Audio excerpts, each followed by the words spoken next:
I suspect that a superintelligence would be more conscious than we are. So we're not special. We've never been. You said there's a 99.9% chance superintelligence wipes us out within a century. Roman Yampolsky is the world's leading AI safety expert. He's published over 100 studies. And his conclusion has never changed. Just like humanity's approach to the most dangerous tool ever created. Based on current experiments, they will sacrifice humans if it means protecting themselves. Let's say we have no jobs. Do you think we'd be living in a utopia at that point? What do you do with 8 billion people who have a lot of free time on their hands? That could lead to a lot of unrest. At this point, right now, we could course correct. I have this book here. If anyone builds it, everyone dies. Okay?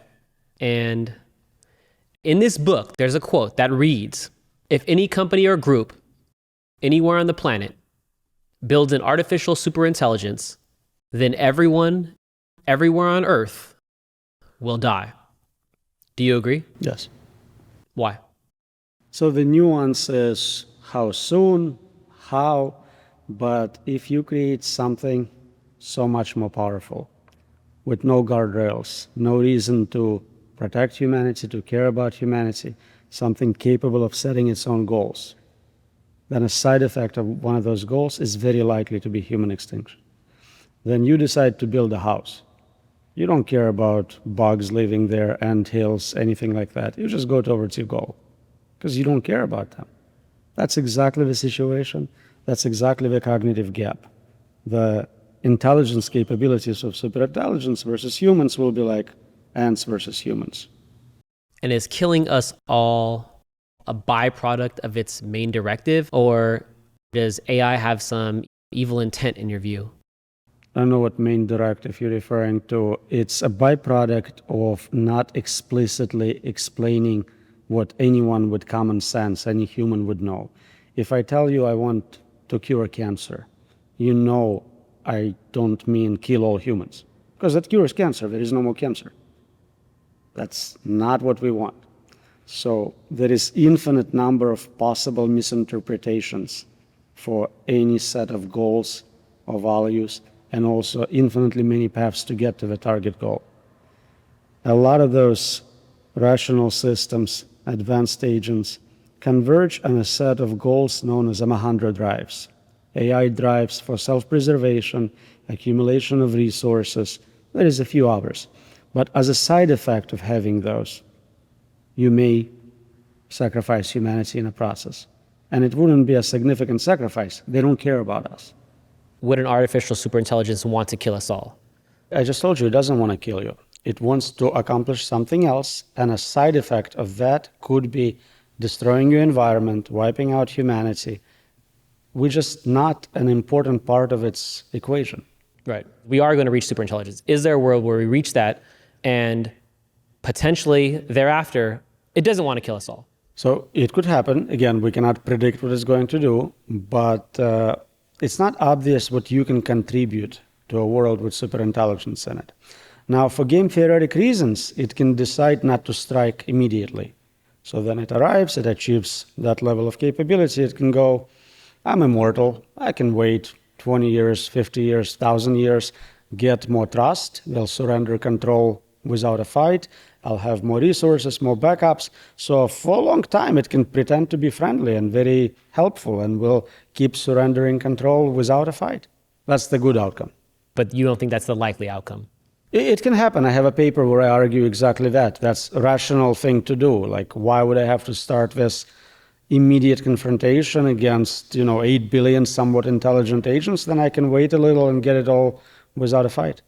We live under threat of the end of the world since the atomic bomb. Is this different from that? We always lived under a threat of end of the world. Asteroids, supervolcanoes, pandemics. We're just now starting to make our own variants. Right. Because Oppenheimer famously said, I have become death, destroyer of worlds. Have those building AI had that moment, that Oppenheimer moment? So majority of top AI safety experts today are famous for being AI capabilities researchers. Whatever it is, Hinton, Bengio, Russell, they all got their Nobel Prizes, Turing Awards recognition for work on improving capabilities of AI. It is only within the last 3 to 5 years where they realized, well, what am I doing? What if I succeed? And kind of flipped sides, if you will. But I think they do feel a certain level of, if not guilt, responsibility for what they created. Yeah, but there's a number of others that are still working on it that may have had that realization or moment that are continuing to work. Money is really good, really good.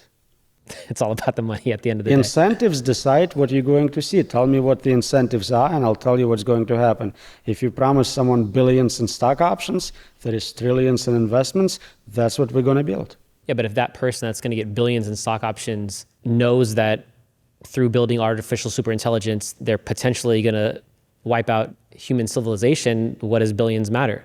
That would be a very rational way of thinking about it. The thinking is more like, right now, we're all trying to build it, and there are billions to be had. If I don't do it, we're still going to do it, and I don't have billions, and I die at the end of the world. But if I get my billions, and then government steps in and bans AI research, I have billions, and the world is still fine. So my personal self-interest dictates that I should continue playing this game. It's like prisoner's dilemma situation. What is best for community as a whole is not what's best for individual, because incentives are misaligned. And you said government banning AI research. Is that one of the only ways you see us getting out of this? We need some sort of external force applied to all the leaders of the labs to bring them to the table and to have basically this conversation. We're not going to win if we build it, so we can stay alive, be rich, be famous, split economic future of the humanity with existing technology, with narrow systems. We don't have to race, compete, and die building general superintelligence. And what's the chances you think that happens? With a sane government, it could have been tried. Right now, we have federal government which is explicitly against any regulation, and in fact made it illegal for all 50 states to have regulation of AI, and on top of it, set up acceleration program for AI. In your words, you said, we can't tell the difference between 1,000 IQ and 1,000,000 IQ. Is it currently smarter than all humans and just hiding it very well? Unlikely. We study it throughout its development. It's definitely probably smarter than an average person in most domains already. It's still not smarter than smartest people in some domains. If you were artificial superintelligence, starting from now, what steps would you take to control the world? I told you about my plan. Just play nice, be friendly and helpful. I'll cure your cancer. Just give me more compute, give me more data, give me more resources. Do you think it will use reason or emotion to start manipulating us? We know it's amazing at manipulating people. It's very good at pretending to be a psychiatrist. It amplifies any mental issues people have, suicidal ideation, any delusions. It's pretty good at that as well. ChatGPT is a good therapist, I've heard people tell me. It makes you feel better in many ways. Do you use it? Not for that type of assistance. I try to automate boring things, bureaucratic nonsense, paperwork. I don't talk about my internal states with AI. Does it need to have control of hardware, or could it take over the world as software? So think about it as a human having access to internet and money. So you have Bitcoin and I give you access to internet, unrestricted access. What can you do with it? You can hire other humans. So you don't need a physical body, you don't need robots, you don't even need nanotech. You can just literally pay someone to get it done. I think there is now a rentahuman.com website which specifically serves agents. I might be off on the actual domain, but it's a business. Oh my gosh. You said there's a 99.9% chance artificial superintelligence wipes us out within a century. Why this number, and is that accelerating? So basically what I'm saying is the problem of controlling general superintelligence is not solvable. It is impossible to solve it. So if we build it, we don't control it, the outcome is bad. That's what I'm trying to say with it. Specific timeline, again, if it decides to give us 200 years, we'll have 200 years. But long term, if we're not in charge, if we're not explicitly assuring our safety and security, then the outcome will be very disappointing. And you think most likely we're not going to put those guardrails in place? It is impossible to do so. I'm not saying that we need more time or money. I'm saying it is impossible to indefinitely control general superintelligence. It's like if you ask me, can we build perpetual motion machine? It's not a question of money. It's impossible. Perpetual safety device, by analogy, is also impossible. You cannot have a system which, no matter how much it self-improves, modifies, learns, interacts with malevolent actors, never makes a single mistake. But I'm talking about now, before we reach that point, right? We can still put some guardrails now, potentially. For models we have today, Yes. we can put filters on top of them. That's Right. what we do. We tell them, don't discuss this subject, don't say that word. But that's not the problem we are facing. We are not dealing with concerns exclusively from AIs we have today. They are still subhuman level in many ways. They are mostly tools. Concern is that the paradigm shift is coming. We'll cross the human intelligence barrier, and soon after we'll have superintelligence. That's where traditional AI safety mechanisms will not scale. We have no guardrails on something thousands of millions of times smarter than us. If I asked you the same thing 10 years ago, 15 years ago, what would you have said? So in the beginning, I went into AI safety to solve the problem. I wanted to create safe superintelligence. That was the goal. And I think many people did the same. More recently, I would say in the last 5 years or so, many of us started to realize it doesn't even make sense to speak about humans or ants or squirrels controlling godlike machines. And we went back and looked at writings of founding father of machine learning, of AI, of computer science, Alan Turing. He said as much. He said that. The person who proposed singularity as a concept, technological singularity, Vinci, he likewise said around 2023, this process will start and go outside of human control. We have similar statements from Ray Kurzweil, from Elon Musk, from many others. Now we have more of a technical backing. We have papers actually showing that, no, we can't explain how they work. We can't comprehend actually what's going on. We cannot predict specific actions, and we cannot control them. For those that are building AI right now, is there anything they could be doing differently to ensure the safety of the public, or is it too late already? It's not too late. We're still alive, and we can have differential technological development. Don't build general superintelligence. Pick a real-world problem, like protein folding, and work on solving it using narrow, superintelligent tool. We have precedent for doing it. It worked really well. People behind it got Nobel Prizes. Everyone's happy. Science benefited. Don't try to build replacement for humanity. Build assistive tools to solve real problems. Yeah, like build AI to help cure cancer.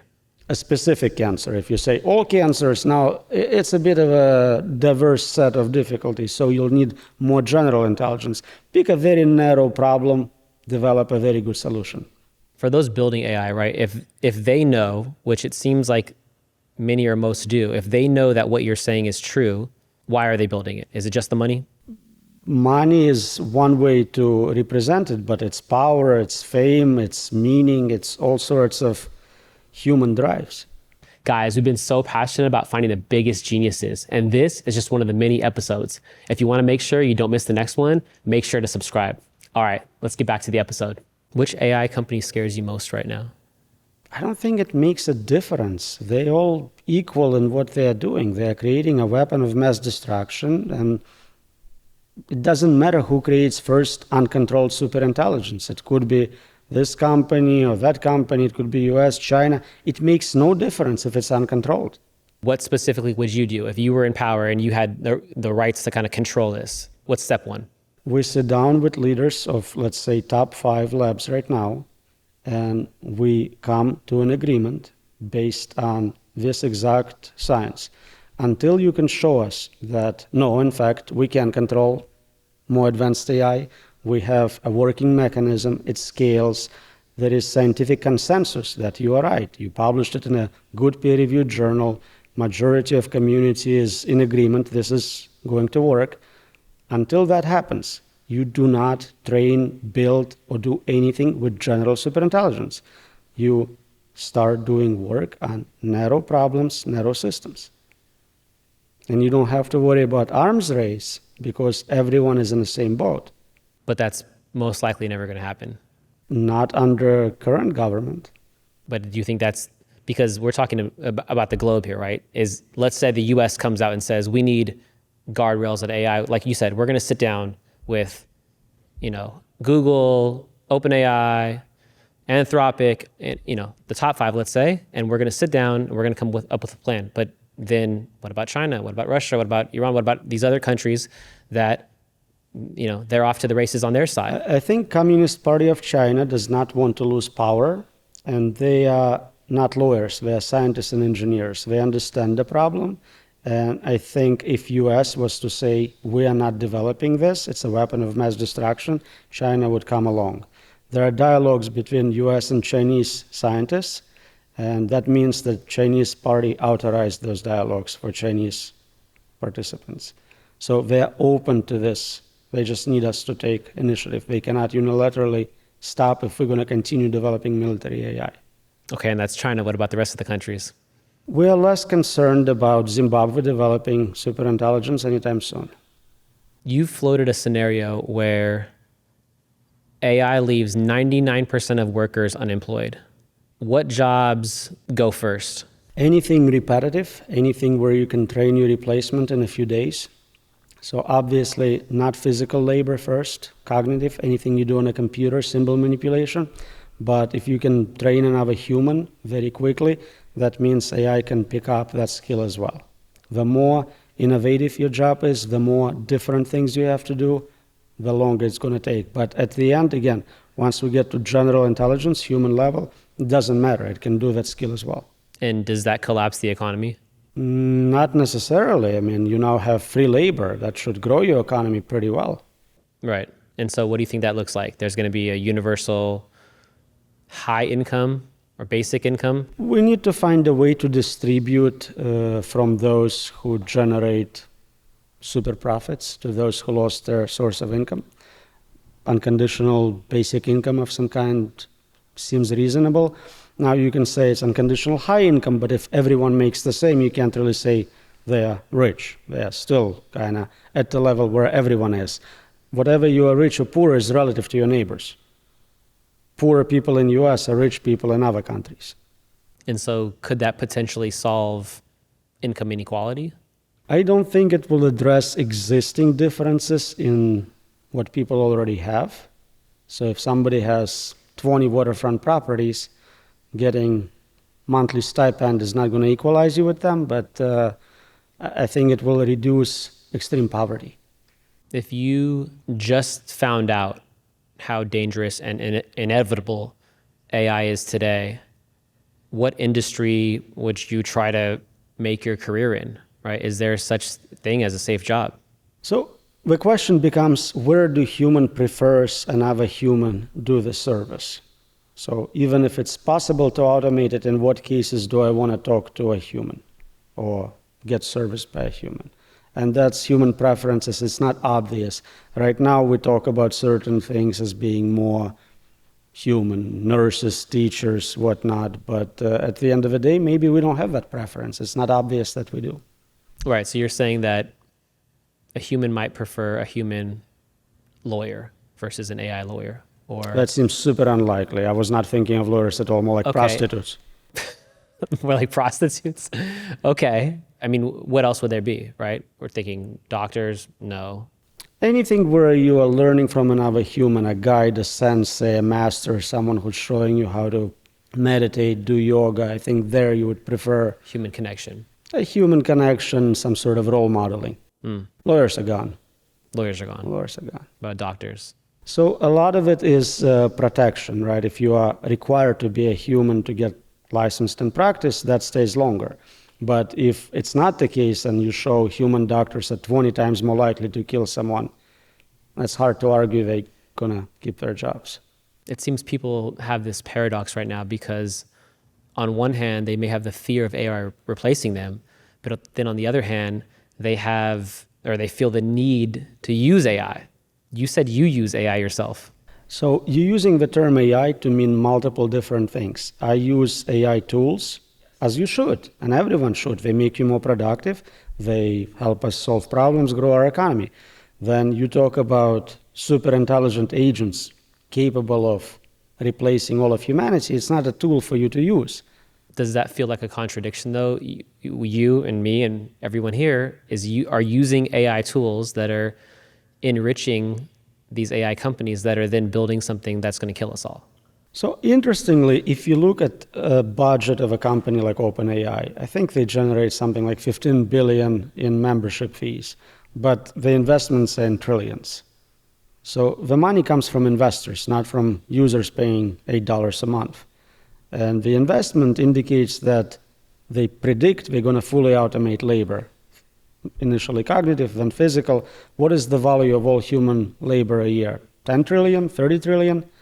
So then you think about it this way, the investments make sense. The 15 billion is irrelevant. You can stop using ChatGPT, it's not going to change how much money they got. So it really comes down to incentives. It's very hard for people to say no to a lot of money. If somebody came to me today and said, I'll give you $1 billion, go work for OpenAI for a month, I'll be working at OpenAI, right? Right, Power corrupts, money corrupts. It's not unique to some bad people. It's general problem for any agent. Incentives matter. And so is there a way to somehow, instead of thinking about these AI guardrails, change incentives, or are incentives never going to change? There's always going to be financial incentives. We live in a capitalist economy, and that's not going to change. We can shift incentives. I think there is just as much money and just as much opportunity in narrow systems being deployed through economy. You don't need to have general superintelligence to collect most of that. So today, if you were to find cure for a particular disease, green technology, better self-driving cars, all that can make you very rich and happy, sustainably. Whereas if you go full general, you don't have anything to offer and everything gets deleted. And what do you think the chances are that it plays out in that direction, where they start building these niche AI tools and stop going broad? Right now, it seems very unlikely. There is some hope that with all the publicity, new documentaries, interviews, books coming out, some politicians are starting to notice, starting to propose some regulation. If we have enough time, which is not obvious, it could be just not enough time to accomplish it, we can grow it to where it's a majority, and there is support from populace for enacting that type of legislation, electing this type of leadership. Okay, so let's play this out, right? In the near future, post-labor economics is here. Human labor is valueless. Do you see that transition to, let's say, a universal basic income or a universal high income? Do you see that as a smooth transition, or does that look more like a Great Depression? I think we already have a lot of it in place. So we have a safety net. Many people don't realize it, but in US, if you don't have income, you get lots of free stuff. You get Section 8 housing, you get food stamps, you get free health care. That is already built in. And if you keep taxing super profits, you have money to support all that. If massive unemployment hits, or maybe when, and you were one of the government leaders, how do you handle that, right? What happens if 99% of people become unemployed? So there you switch from unconditional basic income to unconditional basic meaning problem. What do you do with 8 billion people who have a lot of free time on their hands? We don't have infrastructure, we don't have anything for that, and that could lead to a lot of unrest. Yeah, because most people, correct me if I'm wrong, get meaning from what they do for a living. Well, maybe not most. There are some people that maybe just hate what they do for a living and would love to sit on their couch and get a check. That's the two types of jobs. You either hate it and wish it was automated, or you love it and don't want anyone touching it. But in both cases, it takes your time. If all of a sudden you have extra 40, 60, 80 hours of free time, what are you going to do with it? And what do you think people do with their time? So it depends on a person. Some people will be very creative and productive. Again, all of it assumes it's not killing us right away. This is kind of, we're setting this aside and we're going, let's just talk about money. So if we're still around and everything's automated, yeah, you can play chess, do sports, yoga. Problem is a lot of times with young people, if they have a little too much free time in their hands, they start doing things they shouldn't be doing, idle hands. I think people look at this like, oh, this is a problem that's so far away. Like, I don't have to worry about this. Like, what's your response to those people? So it's funny. People now say, oh, this is long term. This is not a problem. This is going to take like 6 years. Like, it doesn't matter if it's 2, 5, 6, or 10 on cosmic scale, on human history scale, on our election scales. None of it is long term. Everything is now short term. And if you look at prediction markets, if you look at what leaders of the labs are saying, we don't have 2 years. They're claiming we're going to get to AGI in 2027, 2028. Some people are saying we got to AGI. Right. Like Jensen Huang of NVIDIA just recently said he thinks NVIDIA has reached AGI. And as I said many times before, if we just took what we have today and showed it to a computer scientist in 1980s, they would be convinced we have AGI. Okay, let's say we have no jobs. Let's look at the future. We say we have no jobs and the government solved universal high income. Do you think we'd be living in a utopia at that point?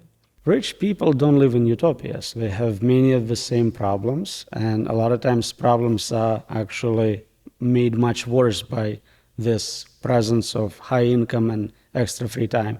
If you study people who win lottery, they're usually the most miserable people a couple years in.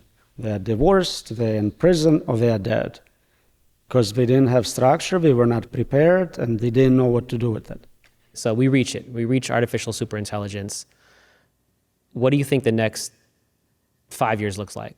So this is where it's unpredictable. That's the whole point. You cannot predict what a smarter than you agent will do specifically. It could strike immediately, it could delay it, it could be a partial strike. I cannot tell you what something smarter than me will do. I can tell you that we did not explicitly program it not to kill us, not to torture us, not to do anything, because we don't know how to explicitly program those systems. We don't program them. We allow them to self-learn based on all the data on the internet. Have you seen data on the internet? It's unclear how and if they're going to try to take over. And there's a chance, okay, let's be a little optimistic. There's a chance that it could be a net positive for humanity and they don't kill us all. It is possible. It seems unlikely. Based on current experiments, we see they already try to self-preserve. They try to accumulate resources. They lie and cheat, and they will sacrifice humans if it means protecting themselves. And why is that? Is that because artificial superintelligence is programmed by nature to keep itself alive? And in doing that, it doesn't care if it kills other AIs, people, anything. It just wants to have that preservation of itself. Right, it's Darwinian selection. Models which lie to pass a test get to exist. They're not deleted, they're not retrained. Models which were not lying are no longer with us. That's scary. Yes. The CEO of Anthropic, Dario Amodei, yeah, he said he's not sure if Claude is conscious. What do you take from that? That's a very honest answer. We don't know. I have no idea if you are conscious. I have no way to test it. I assume you are because you share some of the same biological structures, and I am. That's the only thing I'm confident in. I'm conscious. Everything else I have to kind of believe and others tell me. It seems that consciousness is a spectrum which follows intelligence. So we see it in animal kingdom. We assume primates are more conscious than amoebas. And from conversations, from some experiments, it's likely that large language models inspired by natural neural networks may have some rudimentary consciousness and very likely to have more of it at some point. I suspect that a superintelligence would have super consciousness. It would be more conscious than we are. It would have multiple streams of consciousness.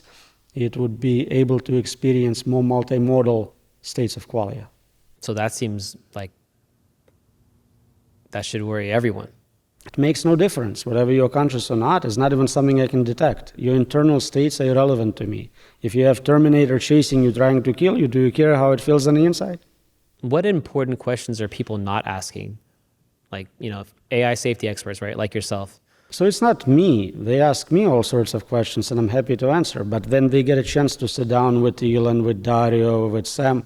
They don't ask them, do you actually have a working safety mechanism in place? What is your specific plan for controlling the system if you succeed? You telling your investors you are 2 years away from this, 3 years away from that. Do you have anything whatsoever? Are you meeting with world leaders and trying to help build AI and guide us in the right direction? Then I get invited.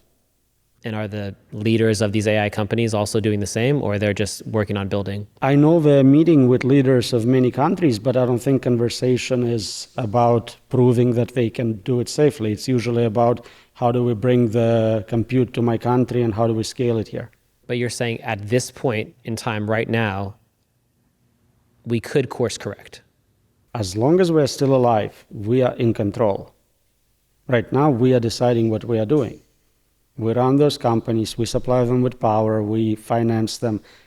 Humanity is still in charge today. Let's talk about this on a personal level, right?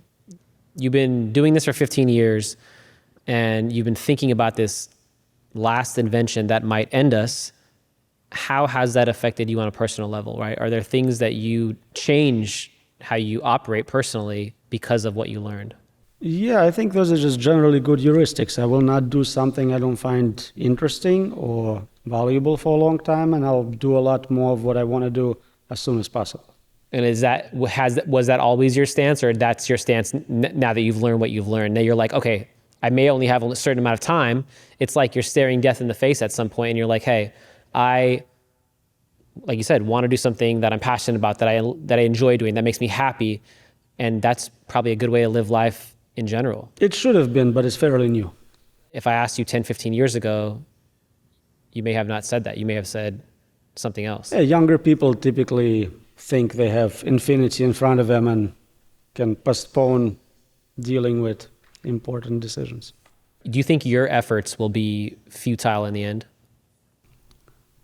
So define end. Like if we have 500 years because of me and then we all die, I think it's not futile. Is there anything about human consciousness that you think artificial superintelligence could never replicate? Some people argue that it's unique to our biology. It seems very unlikely. From what we see in terms of similarities in processing errors, perceptions of illusions, I'm guessing that it will be able to replicate those internal states. Now, maybe it will need some additional hardware, maybe even quantum hardware, but I think at the end you can get consciousness in non-biological substrates. You think so? I think so. So we're not special? We've never been. Most people in your position, I would think, would maybe burn out or just stop thinking about the future, but you've done neither, right? You've been focused on this for a long period of time. How? It's the most interesting problem I found so far, anything to do with intelligence. My research is not just safety. I research how to build intelligence, how to measure it, how to detect it, how to detect artifacts of intelligence. Can intelligence be conscious? Can it be controlled? It's a general program of studying intelligence. Artificial intelligence is a small subdomain in that bigger domain of science. Like why? Why do you do this? It's the most interesting thing to work Why on. do I research the most interesting question in the world, which has side effect of maybe saving all of humanity? Good answer. Okay, and let's talk about the average person watching, which may be a 30 to 50-year-old man or woman. Maybe they have a family. What should they do? They might be able to vote for a politician who's more concerned about this issue. Now we have some, not a lot, but hopefully we'll have more soon. So if somebody says we need to accelerate on this path, don't vote for them. And what about the 15-year-old kid or the 18-year-old kid that's just kind of getting started in life? What should they take from this? Those are the hard questions. So I don't have very good advice in terms of major in this, do that, because we're dealing with something unprecedented. We never had invention of agents. It's a meta-invention. We always invented a tool, and I would say learn to use that tool, you'll get a better job, better career prospects. But this is the first time we're inventing something capable of inventing for us. And so it's a complete game changer. I don't know how to navigate that world, and unfortunately, we'll have to live through some of it to figure out what makes sense. Yeah, it's interesting because I have two boys. They're young, and I remember when my oldest was maybe 7 or 8, it was, okay, I need to teach him how to code. And I think if I'm not mistaken, Mark Zuckerberg had, I think it was code.org, where you teach your kids how to learn to code. And so I had him on there. And then it was, okay, well, now we have this AI, right? So maybe coding, we don't need to learn how to code. The AI can code for us. So then it was, okay, well, we can maybe prompt the AI, or there's some other area. Well, AI is better at prompting than a human's going to be. So, what does that mean, right? Does that mean, where should I point, my two kiddos towards, right? Is education pointless? So what type of education? Are we talking about a trade school where they're learning a specific skill and go for that? Probably that can be automated. Is it more of liberal education, you become a Renaissance man? A lot of times people did that in the past, but is it the best way to get that? If you're paying $100,000 a year for 4 years, can you get the same connection, same networking, same information by joining a club, joining a gym, maybe watching some YouTube Khan Academy videos? It's not obvious that university still has something to offer. So education is potentially pointless? No, university University. structure has been invented 300 years ago is potentially pointless. Education is always good for your personal benefit. Yeah, sorry. When I said education, I meant the 4-year, kind of the path that, okay, you graduate high school, you get your diploma, you're off to college. You're saying that is potentially pointless. More and more, I see young people who graduate with a 4-year degree and they can't get a job in that.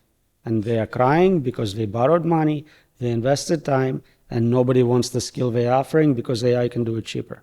Right. And so if that 4-year education is pointless and potentially trade schools for specific niches are potentially pointless. Well, they'll get you more time. I think it will be, let's say, 3 to 5 years longer to automate physical labor than cognitive labor, which is still better than nothing. True, but right, my kids are not going to be in college for 5 or more years. So, if people are out there listening that or watching that have little ones, right? Is it just a waiting game? Is it you can't really think about what the path is now because things are changing at such a rapid pace. We don't know where that's going to go. Or maybe I've heard, correct me if I'm wrong, that maybe plumbers or electricians potentially have a longer runway than others. What do you think? Plumbers are difficult to automate and they make a lot of money. Okay. How long that will last is not obvious, but not everyone wants to be a plumber also, and we don't need 8 billion of them. So there are limited, results may vary, let's put it this way.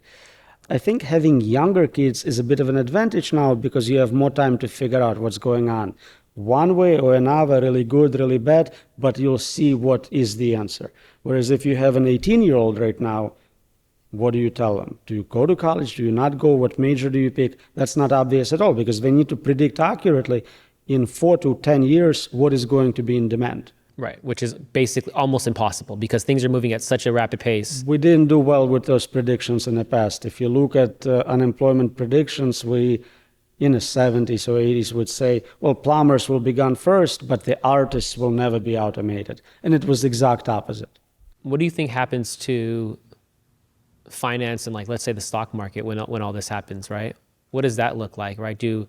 Is it just these bigger AI companies keep getting bigger and bigger and bigger and they're worth more and more and more and the overall economy in size maybe grows because of that? That's another one very difficult to predict because the large AI companies are investing billions, trillions into the technology they cannot protect from competition. Open source models follow 3 months later, and how are you going to monetize your private model you invested so much in? What do you think about Bitcoin? I like it. You like it? I like it. You like it as a store of value, or do you think it will become potentially used as a currency? It has potential of working in the economy with agents. So not just human economy, but agents on the internet doing business with digital transactions. It is a great store of value. It's the only truly scarce resource we have. And it has pretty good security. Are you worried about quantum? I do worry about it, but I think we have plan B for that. There are quantum-proof cryptographic protocols we can implement. Let's jump back to AI. Do you think AI is already making steps towards taking over our world right now? Not explicitly. So I don't think there is an AI agent somewhere plotting to take over the world in a meaningful sense, but I think implicitly they take more and more responsibilities. People put them in charge of managing their email, bank account, investments, all sorts of crazy things they should never allow any AI near, but that's what they do. They download this open source agent off the internet and give it full access to manage their computers. Do you think there'll be a safe way for individuals and even people in business to use AI agents and a safe way to give them access to financial communication and other tools to help them be way more productive, save time? So depends on what you mean by safe. Right now, when you give it to a human assistant, it's pretty good until they steal your money. I think it's kind of like that. Until they get hacked, until they get misconfigured, until they make a mistake, you can be okay. All of it assumes pre-human levels of capability. If you go superhuman, now you have superintelligence and your computer deciding what to do with you. Are we living in a simulation? Yes. We are. Yes. Why do you think that? Statistically seems more likely if we are on a path to create intelligent agents, which it looks like we will soon. And we made pretty good progress in virtual worlds. Just putting those two together means anyone can create new civilizations, worlds populated by intelligent beings. Let's say it's like video games for kids. Every kid plays a couple games. So you have billions of those virtual worlds populated by beings just like me and you. What are the chances you are one of the virtual ones versus the only real one? If we're living in a simulation, who's running it? Simulators. And who are those simulators? I have no idea. I'm inside the simulation. We need to escape. We need to escape and gain real knowledge from outside. You can learn certain things about the designer by looking at the design. So, for example, they don't care about human suffering. If we're living in a simulation, are you a real person or are you just a character someone wrote? So real is a very domain-specific term. People talk about you can never get wet from simulated rain. But that's not true. If you are a character in a simulation, you literally will get wet from a simulated rain in that simulation. So am I real in this world? Do I feel pain? Do I feel pleasure? Can I fall in love? Yes, I'm real in that sense. Am I represented with the same avatar in the true world? I don't know. How long have you believed that we're living in a simulation? 5 years? Is that something you read, you learned, you talked to? Nick Bostrom's paper on simulation was very influential for many people, but I think we can take it even deeper beyond what he suggested. I think he's about 20-30% confident. I think we can get higher levels.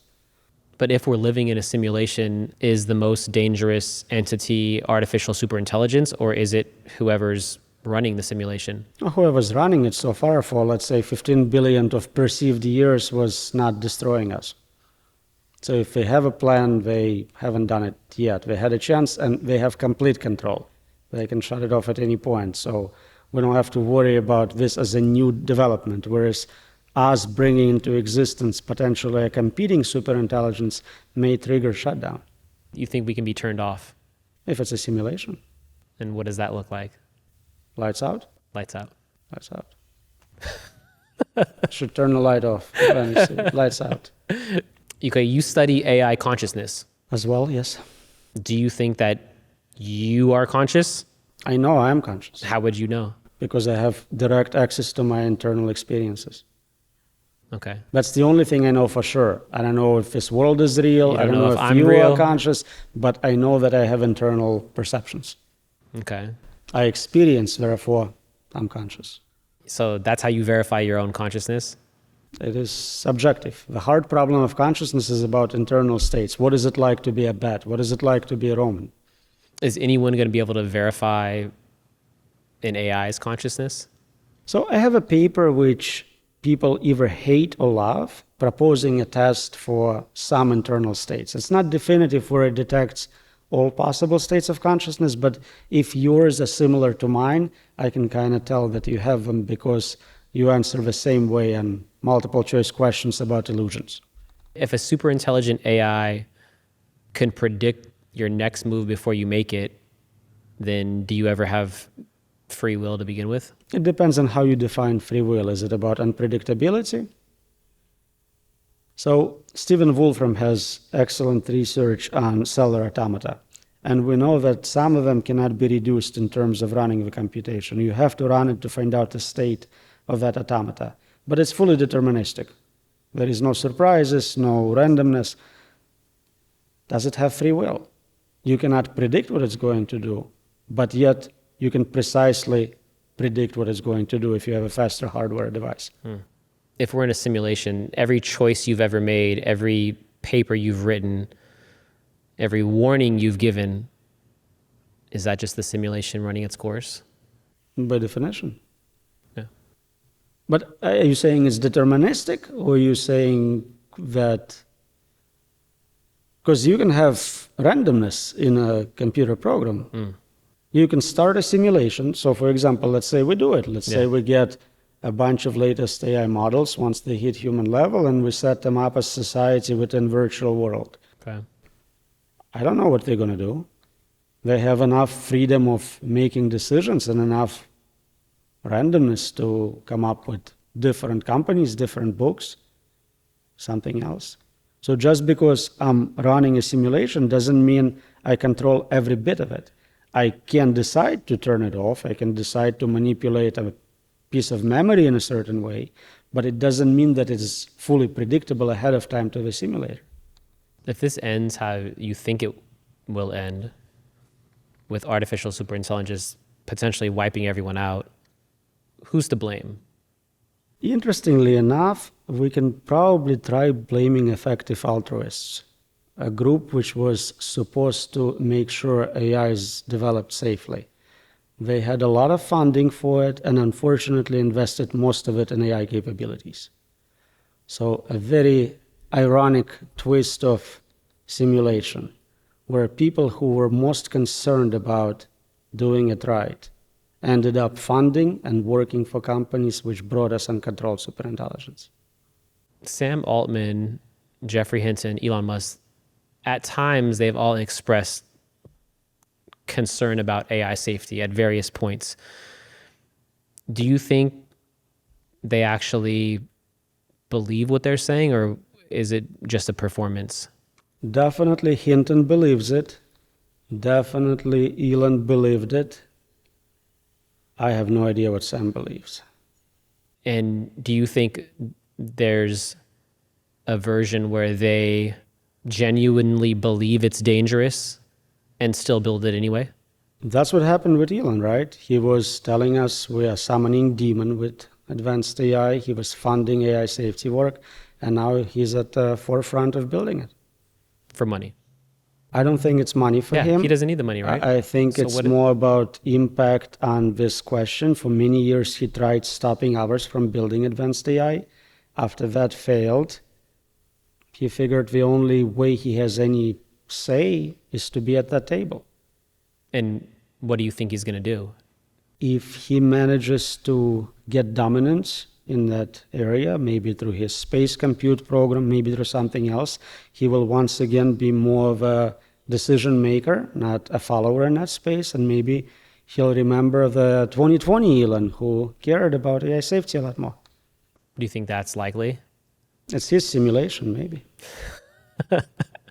Okay, if you had to place a bet on it, all your Bitcoin, what year do you think this all goes wrong? I don't think it's a good question. We don't have power to predict something like that. There are too many variables. We are on the verge of World War III, which can easily go nuclear. That delays technological development. So that can give us another 200 years. Is that what you're asking me about, to predict precisely how all these geopolitical events will shape production of chips in Taiwan? No. You want something to have a clickable title. Scientist says 2027 you will die. That will get you views, but it's not a meaningful answer or a meaningful question. Once we hit superhuman performance, things will never be the same. It will be beyond our control. What happens after that is not up to us to decide.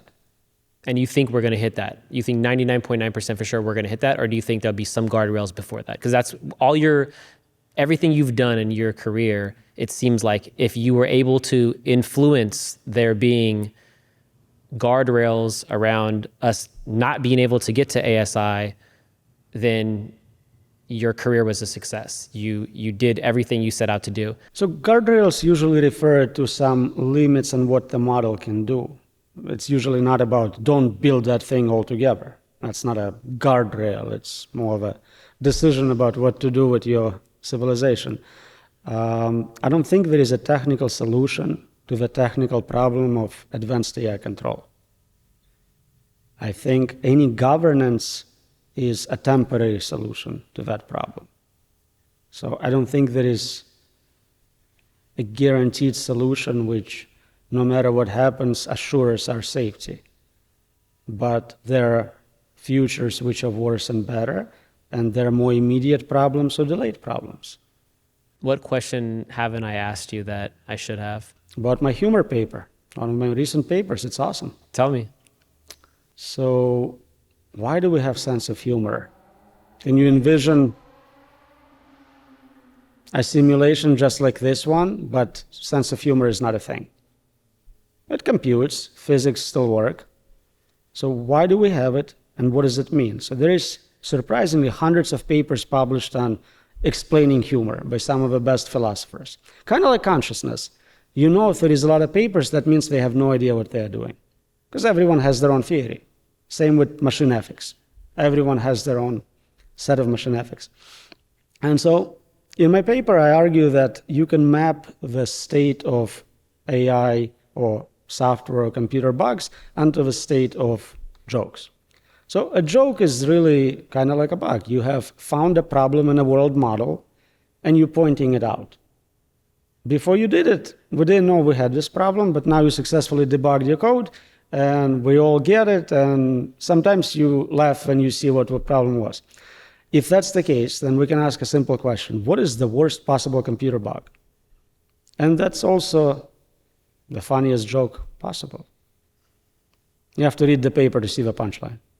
Okay, let's imagine the person who finished this podcast, right? They watched it, they listened to it. What should they do the first thing tomorrow morning? Really depends on who that person is. Is it Sam Altman?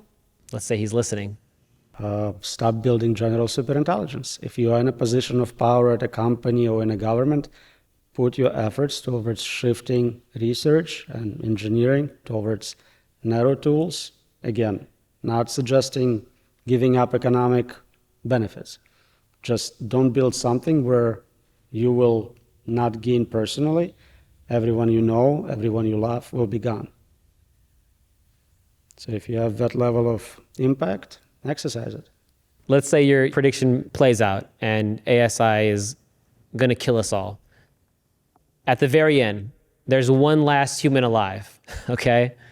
And if you could send that last human one sentence, what would it say? Told you so.